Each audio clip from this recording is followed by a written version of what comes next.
Bonjour et bienvenue sur le podcast Réussir demain au lycée, le podcast à destination de tous les lycéens désirant réussir leurs années lycée et leur orientation et acquérir toutes les clés de l'excellence et du succès pour assurer leur avenir, et à destination de leurs parents désireux de les soutenir dans ce chemin. Je suis Nathalie Mougel, coach scolaire, et j'accompagne les lycéens qui souhaitent réussir. Je les aide à obtenir les résultats qu'ils méritent et l'orientation qui leur correspond vraiment, en apprenant à mieux se connaître dans leur fonctionnement d'élève et leur désir d'adulte en devenir, et en mettant en place des méthodes personnalisées afin qu'ils puissent sereinement envisager un avenir plein de sens et d'abondance. Donc bonjour Florian, bonjour, je suis Bonjour contente Nathalie. de faire cet épisode avec toi. Avec On se plaisir. retrouve aujourd'hui pour parler de motivation. Alors, je vais d'abord te laisser te présenter, tu vas nous dire qui tu es. Ok, avec plaisir. D'abord, je te remercie pour cette gentille invitation, surtout pour parler d'une thématique qui finalement nous touche toutes et tous. Et donc, moi, en ce qui me concerne, je m'appelle Florian, j'ai 30 ans, j'habite en Belgique. Donc, si j'ai un petit accent, c'est tout à fait normal, faut pas s'inquiéter. Alors, de métier, moi, je suis assistant social. Et alors, depuis quelques mois, j'ai décidé de lancer mon activité aussi dans le coaching scolaire. Donc maintenant, je me retrouve avec plusieurs casquettes et voilà un petit peu. Bienvenue au club, hein, moi aussi, Ben oui, professeuse merci. coach. Et donc, on est là pour parler de justement de motivation. Donc, on va peut-être commencer par dire ce que c'est. C'est ça. Alors, il existe une multitude de définitions autour de la motivation quand on s'y intéresse un petit peu. Et c'est vrai que moi, j'aime bien celle qui vient de Steve Masson. Donc, Steve Masson, c'est un professeur en neurosciences. Enfin, je considère cette personne-là un petit peu comme un pilier. Et donc, lui, il définit la motivation un petit peu comme cette volonté d'agir pour atteindre un but, donc pour atteindre un objectif, malgré les efforts qui sont requis. Et donc là, il y a vraiment cette notion d'effort aussi qu'on va pouvoir aborder finalement au fur et à mesure de ce podcast. Et en fait, pour faire des efforts, ce qui se passe, eh bien, c'est que notre cerveau, il fait sans cesse un espèce de calcul coût-bénéfice. Ça veut dire, eh bien, qu'est-ce que ça va me coûter en termes d'énergie, en termes d'effort, la tâche que je souhaite accomplir, mais aussi, qu'est-ce que ça va m'apporter en termes de bénéfices.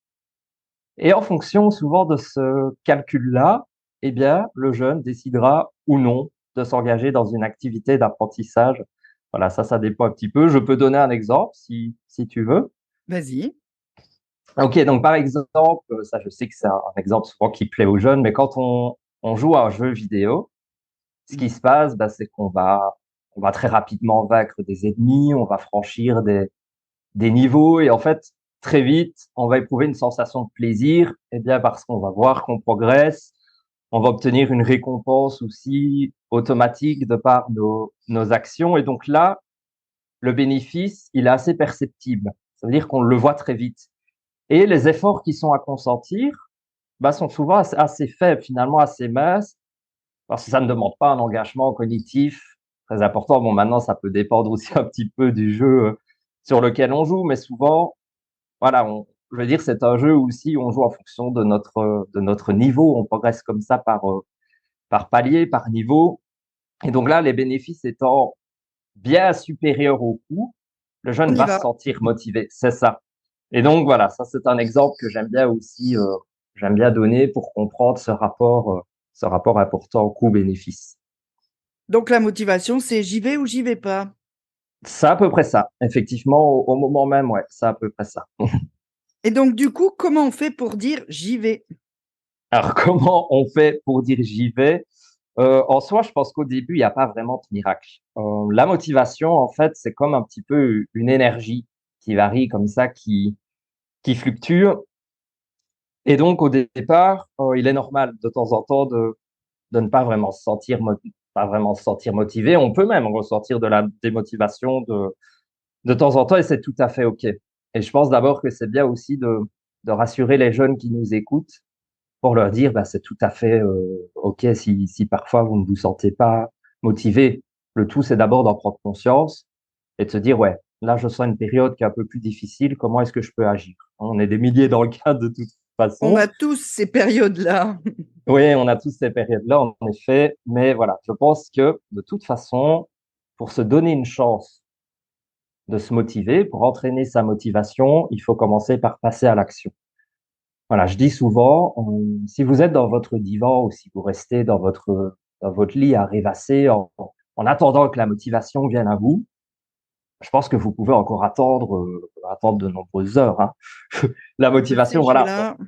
c'est ça. En fait, on ne décide pas d'être motivé. Et ça, c'est important aussi, je pense, à dire, parce que parfois, on peut avoir tendance à se dire, OK, là, je me motive. En fait, ça fonctionne pas tout à fait comme ça. Pour se donner la chance d'être motivé, il faut passer à l'action. Et c'est vrai que ça demande déjà un effort Mm. qui parfois peut être important. Alors, pour passer à l'action, bah, voilà, il faut avoir le geste, en tout cas, la démarche de se dire, OK, il faut au moins me lever de mon divan pour m'installer à mon bureau. Et puis après, qu'est-ce que je vais faire? Et là, forcément, ce sont des petits conseils qu'on va pouvoir donner. Alors moi, il y en a un que j'adore. Peut-être que tu l'utilises et que tu le connais aussi. Mais j'aime bien me dire, parce que moi, ça m'arrive aussi, forcément. Et donc, ce que j'aime bien me dire, bah, c'est OK. Je me donne 5 minutes pour travailler et je décide, au terme de ces 5 minutes, je me donne le droit d'arrêter mon travail si j'en ai envie.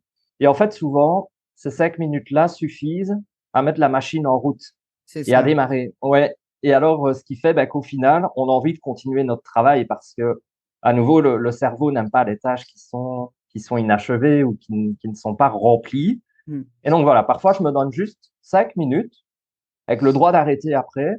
Et puis, ça peut suffire à mettre la machine en route. Mais voilà, il n'y a pas de recette magique pour ça. Pour se donner une chance, effectivement, de se motiver, faut commencer par passer à l'action. Ouais, et si au bout des 5 minutes, on a vraiment envie de s'arrêter, bah, c'est OK aussi, on s'y remettra 5 Ouais. minutes plus tard. Oui, oui, tout à fait. C'est ça. C'est tout à fait OK à un moment donné de se dire aussi, bah, je m'arrête parce que c'était bah, le contrat finalement qu'on avait fait avec soi. Mais ce qui est important aussi dans ces moments-là, bah, c'est de se dire, bah, tiens, qu'est-ce qui fait finalement j'ai pris cette décision? Qu'est-ce qui fait que j'ai eu envie d'arrêter? Mmh. Parce que ça peut être, bah, voilà, peut-être que j'ai mal défini la tâche que je devais accomplir, ou je ne l'ai peut-être pas suffisamment fractionnée, ou il peut y avoir finalement une multitude de raisons comme ça. Donc, c'est bien aussi de se poser et de prendre un petit temps de réflexion, en effet, pour réfléchir aussi à pourquoi je me suis arrêté. Mmh. Et il Ouais. y a ça aussi, il y a cette idée que peut-être il faut pas au départ se prévoir une tâche trop importante. Oui. Ouais, ouais, ouais. Ça, c'est important. Et c'est pour ça que je dis souvent aux jeunes de commencer d'abord à avoir un petit objectif. C'est forcément, c'est mieux de travailler quand on sait où on va, forcément. Donc, d'abord, de se donner un petit objectif de travail, mais aussi de prendre le temps, si c'est nécessaire, de fractionner ce petit objectif-là en une multitude, finalement, de plusieurs petites étapes qui vont rester abordables et accessibles pour le jeune. Ça, c'est important aussi, ben, ne serait-ce pour qu'ils puissent se voir progresser, qu'ils Mmh. puissent se voir avancer et qu'ils sachent surtout dans quelle direction il va. Ouais. Ouais, moi j'utilise souvent dans ces cas-là l'image de la montagne. Je dis toujours quand on veut monter tout en haut, il faut pas regarder le sommet. Il faut Ouais, regarder l'arbre qui est à 50 mètres et puis ensuite l'arbre qui est derrière et puis l'arbre qui est derrière et ouais, c'est finalement ça. on arrive en haut plus facilement. Ouais, c'est exactement ça. C'est vrai que l'image est belle pour le coup. Et c'est souvent parfois ce qui pose problème, c'est que, bon, ici, forcément, on parle des étudiants, enfin, des collégiens, des lycéens, mais pas que. Mais ce qui pose problématique, c'est qu'on a souvent envie d'arriver tout de suite au sommet de la montagne. Ça veut dire que très vite, on s'imagine au-dessus. Mmh. Forcément, parce que les potentiels bénéfices au-dessus de la montagne sont bien plus importants. Mais voilà, je leur dis, bah, parfois, c'est important aussi de pouvoir se féliciter quand quand on accomplit des étapes, parce que finalement, le plus important, c'est aussi le chemin, hein, finalement, le processus. Et c'est aussi, bah, en franchissant palier par palier, bah, vous allez pouvoir être fiers de vous aussi. Et oui, c'est important parce que les jeunes ont tendance à vouloir arriver au sommet tout de suite de cette fameuse montagne Mmh. et il y a des étapes bah, avant enfin, qu'il faut franchir, hein, comme un alpiniste quand il grimpe, Mmh. pareil, il n'arrive pas au-dessus tout de suite et il y a des Pourtant étapes à quand il lesquelles est en haut, il est heureux. c'est ça, Mais il sait qu'avant, ça va lui demander effectivement d'être prêt à consentir des efforts parce qu'il n'y arrivera pas du premier coup. Et ouais, c'est ça. Et ça nous amène donc à l'idée de savoir comment on fait pour que ça dure. Alors, comment est-ce qu'on fait pour que la motivation dure? Alors là, je vais dire qu'en soi, il y a aussi plusieurs techniques qu'on peut utiliser. Alors, ce qu'il faut savoir, ça c'est peut-être important de le dire, c'est qu'on a plusieurs motivations. Il n'existe pas une motivation unique. Il y a plusieurs formes de motivation. Alors, il y a la motivation intrinsèque. Ça, c'est une motivation qui vient plus à l'intérieur de soi. Ça veut dire, c'est quand on éprouve du plaisir pour l'activité en elle-même, on sait tout de suite voilà, à quoi ça va pouvoir nous être utile. Et ça, c'est une motivation assez forte, qui a des chances aussi de durer dans le temps, parce que finalement, on s'engage dans l'activité par plaisir, pour la satisfaction en tout cas que ça peut nous apporter. Et il y a un deuxième type qu'on appelle la motivation extrinsèque. Ça, c'est plutôt une motivation qui vient de l'extérieur. Et là, c'est plutôt pour obtenir soit une récompense, ou plutôt pour l'obtention d'une récompense, mais ça peut être aussi pour l'évitement d'une éventuelle punition. Donc, ça veut dire qu'on peut même ressentir de la motivation pour éviter quelque chose de désagréable par la suite. Mmh. Par exemple, je veux éviter que mes parents me confisquent mon Mon téléphone. téléphone, oui, ou bien je veux même éviter de redoubler, peut-être de me retrouver l'année prochaine dans une autre classe, ou je veux éviter de décevoir mon professeur qui croit Mmh. beaucoup en moi. Donc ça c'est une forme de motivation extrinsèque. Ou ça peut être, OK, ben, je vais me motiver parce qu'on m'a promis le dernier jeu vidéo à la mode ou peu importe. Ou parce que samedi, c'est l'anniversaire de mon copain, il y a une grosse fête. Ouais, c'est ça. Ouais, c'est ça, c'est exactement ça. Et si je bosse pas suffisamment, ben, je ne pourrais peut-être pas y aller. Mmh. Et ça, c'est forcément une motivation qui, à long terme, est moins solide que la motivation intrinsèque, mais qu'on pourrait avoir tendance un petit peu à ne pas tenir compte, ou en tout cas à ne pas essayer d'aller la rechercher. Or, pour des jeunes qui ne se sentent pas vraiment motivés parfois, je pense qu'il est important de s'appuyer sur cette motivation extrinsèque Mmh. pour au moins remettre un petit peu la machine en route, retrouver un petit peu d'intérêt pour ce qu'on fait, de sorte progressivement peut-être aller chercher la motivation intrinsèque, mais parfois c'est important. Et donc, Et elle a un si tu avantage, veux, cette motivation extrinsèque, c'est qu'on peut l'actionner, de façon artificielle, en c'est se ça, promettant des récompenses. exactement. Et là, ouais, là tu viens certainement sur l'idée. Je pense que s'il faut retenir une idée dans ce podcast pour les jeunes, à mon avis, c'est celle-là. C'est effectivement pouvoir s'octroyer des récompenses lorsque vous terminez vos tâches, lorsque vous terminez vos actions. Alors, pas nécessairement une récompense de type matériel.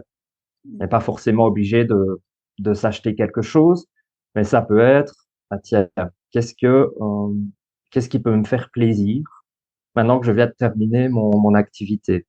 Je peux regarder un petit épisode, ou je peux peut-être manger un petit carré de chocolat si j'aime bien ça, ou je peux lire mon livre favori pendant 5 minutes. Donc voilà, on peut finalement trouver toute une série de récompenses comme ça.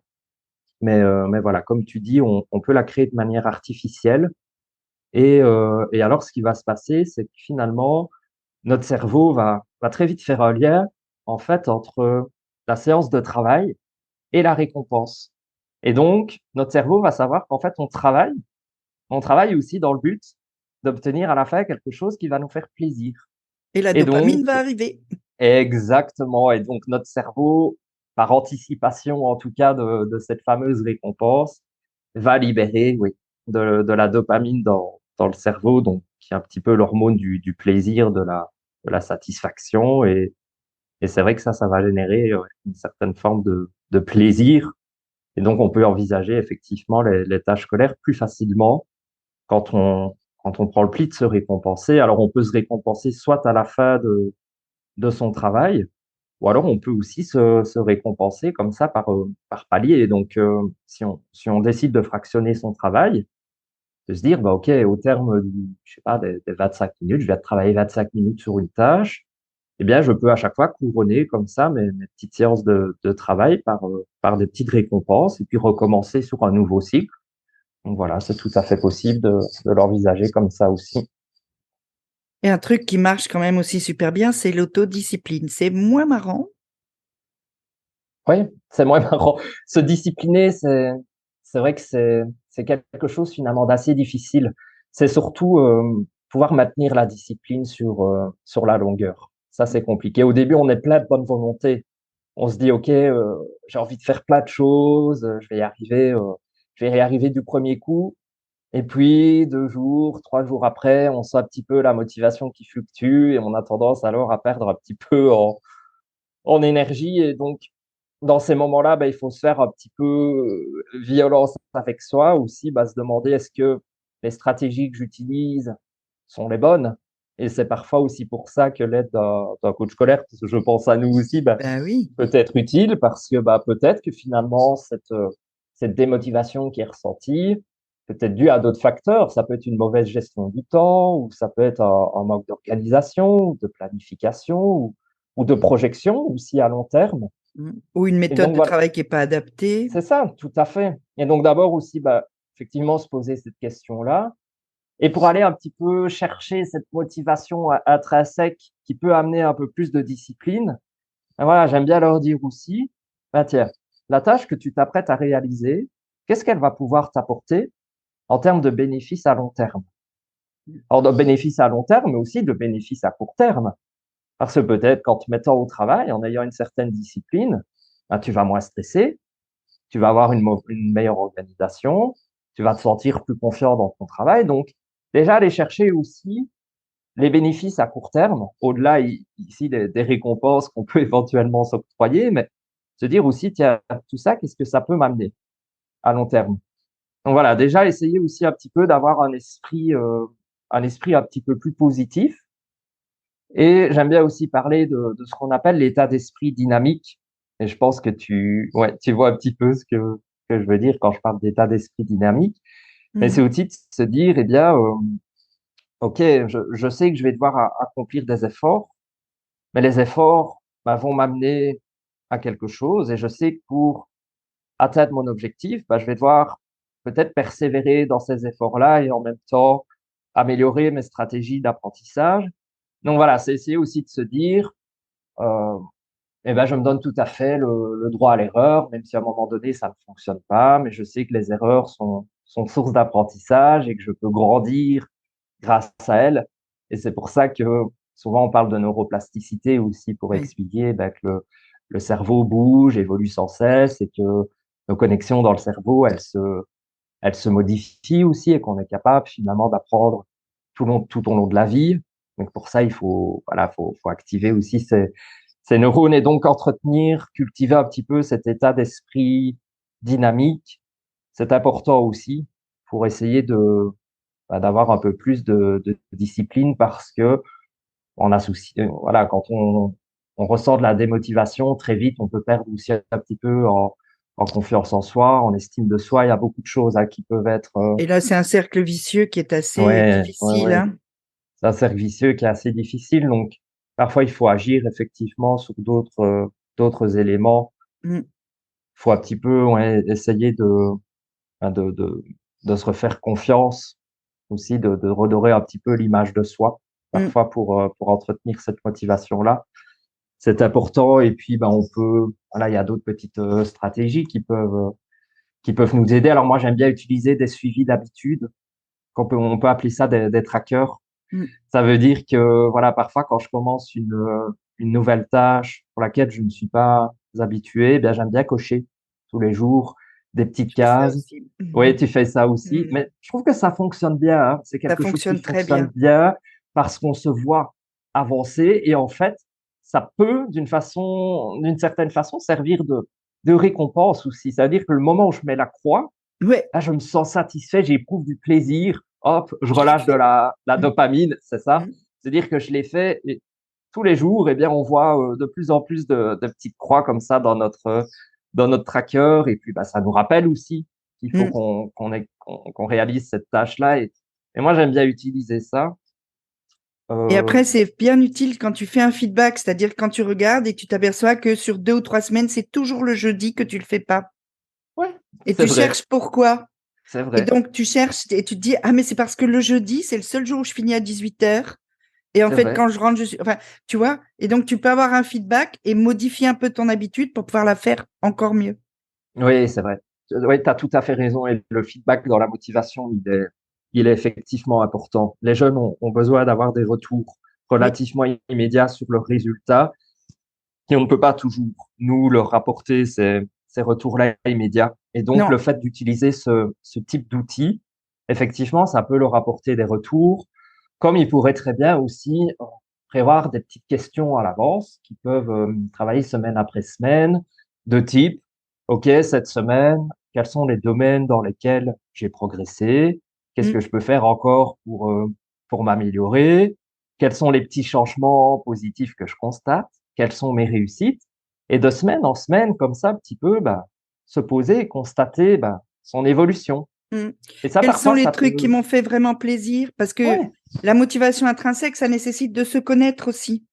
oui, tu as tout à fait raison. Et C'est donc, vrai. arriver à se regarder un peu de l'extérieur grâce à ce genre de méthode, ça permet de mieux se connaître et donc de la repérer, cette motivation intrinsèque, Tu as qui tout va à être fait raison. beaucoup plus efficace. Oui, la motivation, oui, la connaissance de soi, effectivement, est importante, oui, pour développer cette motivation intrinsèque. Mm. C'est Et ça. le problème, c'est que le seul feedback qu'ils aient de l'école, c'est la note, quoi, qui est un vilain feedback. Oui, c'est la note ou les commentaires, effectivement, qu'on a quand on reçoit le bulletin, Mm. qui ne sont pas toujours, qui ne sont pas toujours positifs ou qui n'encouragent pas toujours justement à avoir cet état d'esprit dynamique. Mm. Et ouais, effectivement, donc pouvoir aussi soi-même réfléchir à ses actions peut être utile. Ouais.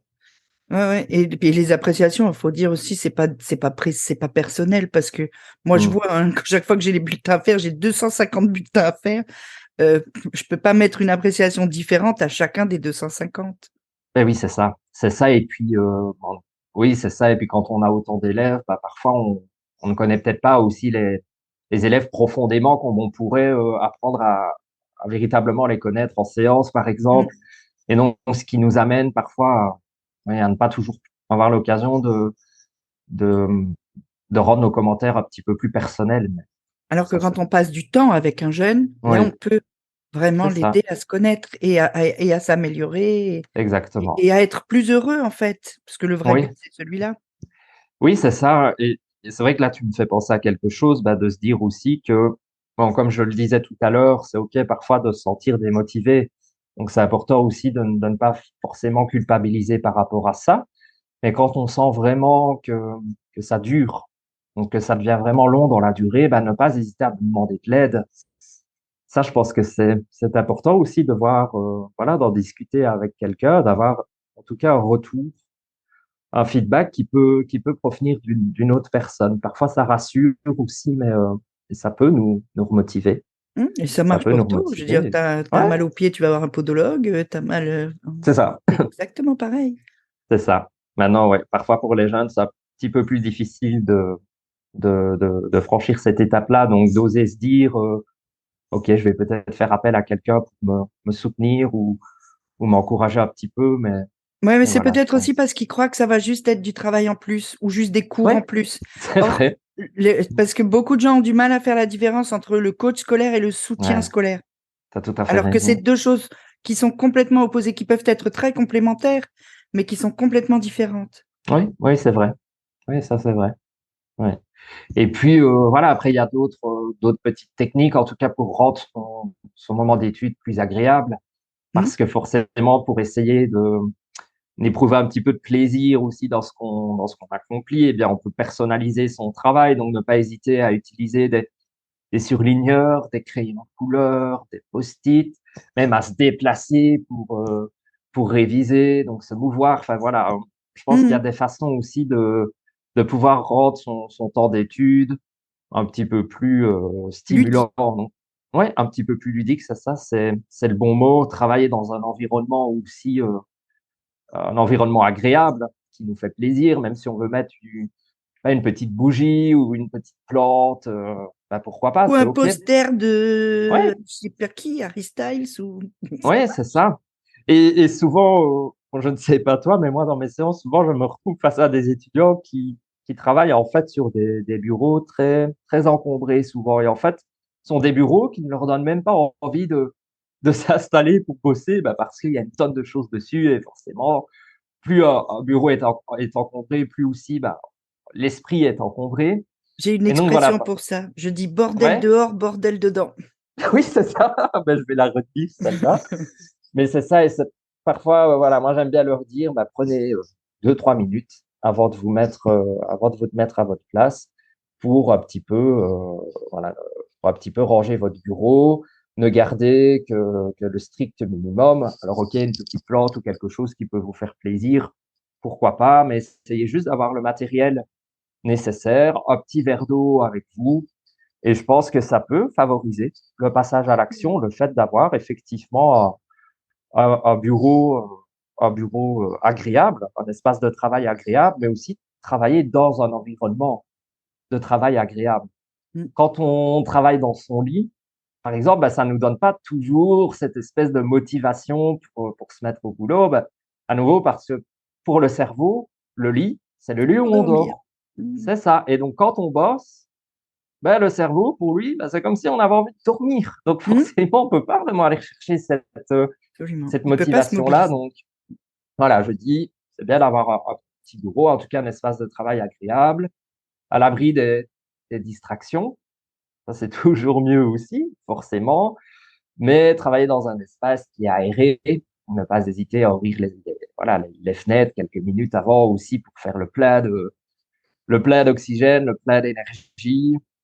Voilà, avoir de la lumière, si possible de la lumière du jour. Donc tout ça, ça peut aussi nous mettre effectivement dans un état de travail propice Mm. aux apprentissages. Et ce sont parfois des facteurs qu'on a tendance à ignorer très vite quand on se dit, ouais, je suis démotivé parce que la tâche, elle ne me plaît pas. On associe souvent bah, le travail au fait de ne pas aimer la tâche.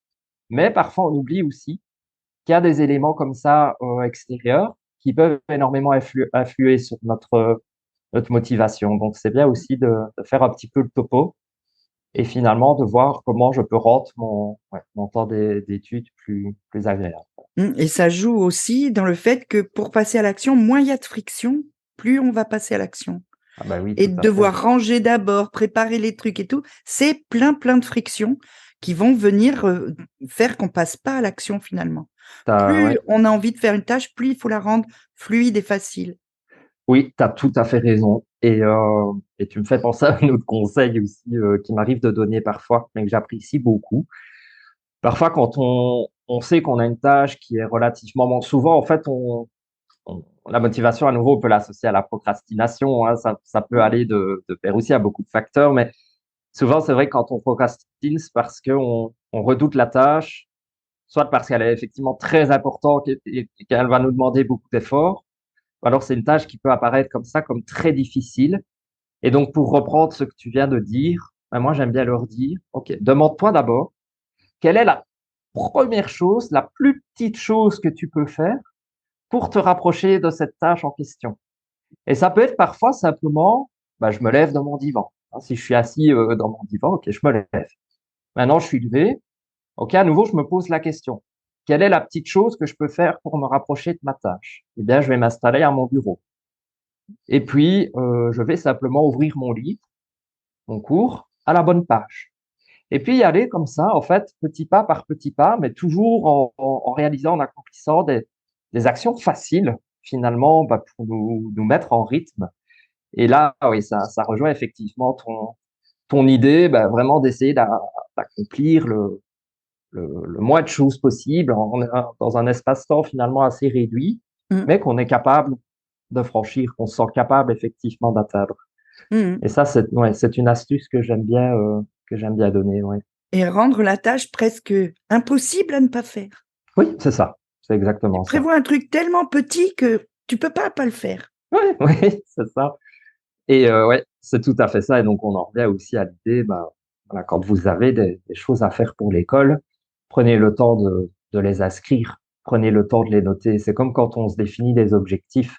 Les objectifs qui ne sont pas notés, généralement, ce sont des objectifs qui ne seront pas atteints. En tout cas, on ne se donne pas les bons moyens pour les C'est des vœux atteindre. pieux. Ouais, donc n'hésitez pas avant de travailler, effectivement, de vous donner des objectifs de travail. Ça peut être un objectif de séance ou des petits objectifs par rapport aux tâches que vous devez accomplir, mais éventuellement aussi avoir un objectif à long terme. Enfin, je dis éventuellement, mais presque toujours avoir un objectif à long terme parce que c'est ce qui peut aussi entraîner notre motivation et notre discipline.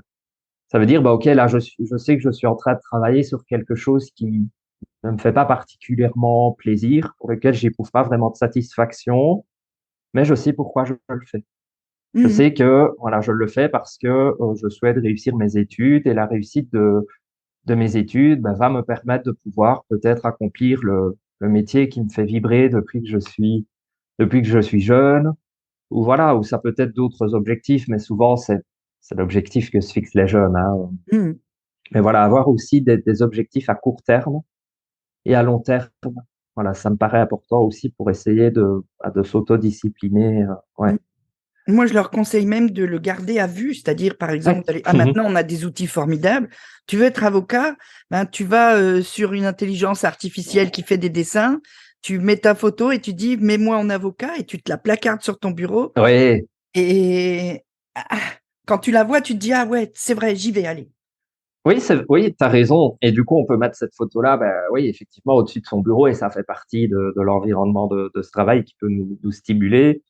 On peut créer des vision boards avec eux. Et là, ça rejoint tout à fait ton idée. Donc, non seulement je vais mettre cette photo-là, donc du métier de mes rêves, mais aussi toutes les petites choses qui me font du bien, pour lesquelles j'ai plus du plaisir, ou voilà, ou des personnes à qui j'ai un petit peu envie de ressembler, entre guillemets, en tout cas de m'inspirer.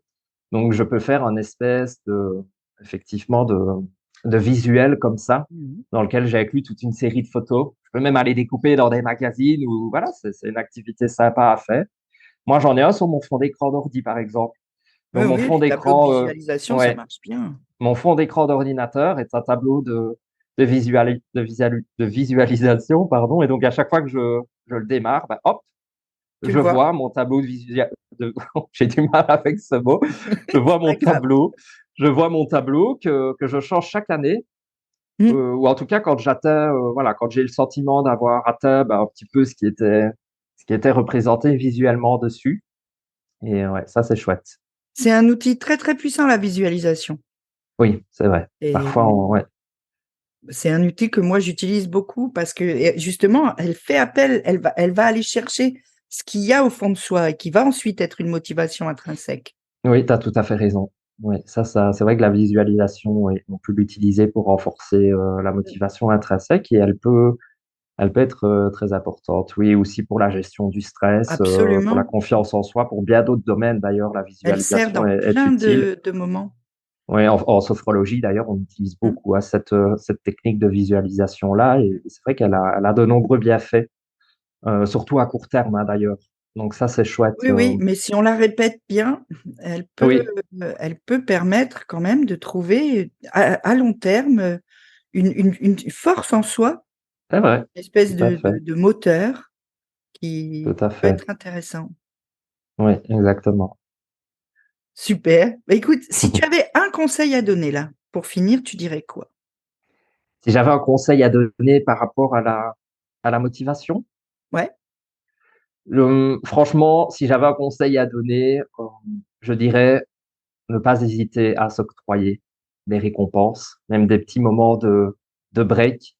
Moi, voilà, quand je travaille par exemple la planification, j'aime bien définir avec les jeunes un jour off. Mmh. Vraiment un jour où ils font quelque chose de fun, quelque chose qu'ils n'ont peut-être pas l'habitude de faire habituellement, mais voilà, prendre le temps aussi de se faire plaisir, de se détendre un peu. En plus, on arrive à une période assez cruciale, hein, maintenant pour les jeunes qui vont arriver voilà, en période d'examen, etc. Donc, quand même garder des Ouais. petits moments pour se faire plaisir, c'est important pour se récompenser. Et voilà, si je dois vraiment retenir quelque chose ouais, de la motivation, je donnerais ce conseil-là, et, euh, et surtout, ben, essayer d'agir, forcément. Essayer d'agir, peut-être réécouter le podcast plusieurs fois, prendre prendre quelques notes pour être dans une posture un petit peu plus active, voir ce que vous avez envie de tester ou d'essayer par rapport à ce qu'on vient de dire. Ça peut être d'abord une seule petite chose. Parfois, une petite chose peut suffire à mettre la machine en route. Mais voilà, n'hésitez pas à vous encourager aussi et à essayer de voir vos défis, enfin vos erreurs, vos échecs plutôt comme des défis effectivement à surmonter. Et voilà, ça sont des petits conseils importants que je donnerais pour conclure. Je ne sais Super. pas toi, si tu avais aussi un petit quelque chose à donner aux jeunes. Ah, moi, peut-être je dirais une des phrases que, tu sais, moi, je suis une dame de phrases. C'est Et je bien dis, aussi, hein. et je dis souvent, parce que j'aime bien que les choses soient un peu imagées, en fait, c'est très bête, mais, et Mhm. je dis souvent qu'il faut jamais oublier que comment on mange un éléphant, une bouchée après l'autre. C'est vrai, exactement. Oui, on repenser à cette image de la montagne, c'est Ouais. ça. Une bouchée après l'autre, mais oui, c'est important. Oui, tout à fait. Fractionner son travail. Oui, je suis d'accord Ouais. avec toi. Mon conseil aussi. Eh ben, je vais te laisser donner tes réseaux sociaux. Comment est-ce qu'on peut te joindre si on veut plus de Ouais. parler un peu avec toi, si on veut, etc. Alors, si vous souhaitez me joindre, me contacter, vous pouvez aller voir ma page Instagram, donc qui s'appelle Levier de la réussite, tout en un mot accroché. Et donc voilà, vous tomberez sur mon profil. Vous pouvez aussi consulter mes posts, il n'y a pas de souci, me contacter. Eh bien, écoute, Florian, je te remercie beaucoup. On a passé un bon moment et Oui, j'espère que ceux qui nous écoutent aussi. Et je confirme, sur ta page Instagram, Levier de la réussite, il y a plein de conseils. Tu fais un travail formidable. Donc, j'invite tout le monde à aller voir. Et ben, en attendant, on va dire au revoir. Bonne soirée, bonne journée. On ne sait pas à quelle heure les gens nous écoutent. Et puis, à très vite sur nos pages Instagram respectives ou autrement. Bonne oui, journée bah, à toi, Florian.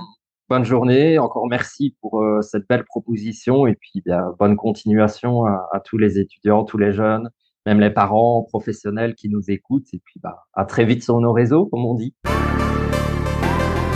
Si cet épisode t'a apporté un peu de valeur, si tu veux me soutenir, je t'invite à aller me mettre 5 étoiles, que tu m'écoutes sur Apple Podcasts, Spotify ou n'importe quelle plateforme. C'est le meilleur moyen pour me permettre d'aider encore plus de lycéens. Et si tu as 30 secondes, tu peux même mettre un avis. C'est encore plus efficace.